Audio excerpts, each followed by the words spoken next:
ലുലുലു മാങ്കോമാനിയ start ചെയ്തെന്ന് കേട്ട ഉടനെ ഞാനും ജസ്റ്റിൻ വെച്ച് പിടിപ്പിച്ചു നമ്മുടെ ലുലുലു കേട്ടോ.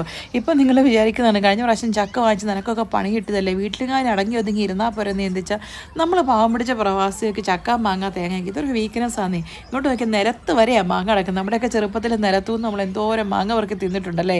അത് അണ്ണാൻ ചപ്പിതാണോ കടവാവലി ചപ്പിതാണോ എന്നൊന്നും നമ്മൾ നോക്കിയിട്ടില്ല. നമുക്കൊന്നും അന്നത്തെ കാലത്ത് ഇനി ഇപ്പം ഒന്നും പിടിക്കാതിരിക്കുന്നത് ദൈവാനുഗ്രഹം. ഇനി ഇവിടെ നോക്കി എന്തോരം മാങ്ങയാണ് ലുലുവിൽ. സത്യം പറഞ്ഞാൽ കുറേ കൺട്രീസിൽ ഒത്തിരി കൺട്രീസിൽ നിന്ന് മാങ്ങ കൊണ്ടുവന്നിട്ടുണ്ട് കേട്ടോ.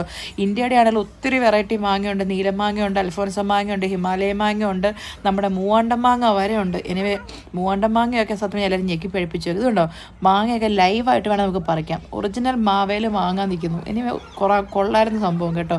ഫുഡ് കോർട്ടിൽ ചെന്നപ്പോഴും അവിടെ ആണെങ്കിലും ഫുള്ള് മാങ്ങ കൊണ്ടുള്ള മാങ്ങ മീൻകറി, മാങ്ങ അത്, മാങ്ങ പക്കോട, മാങ്ങ പുട്ട്, മാങ്ങ സാമ്പാർ എന്നൊക്കെ പറഞ്ഞിട്ട് മാങ്ങ കൊണ്ട് ദോശ വരെ. ഇതുണ്ടോ മാങ്ങാ ദോശ. ഇനി ഇവന്മാർ മാങ്ങ കൊണ്ട് ബിരിയാണി ഉണ്ടാക്കുമോ എന്തോ.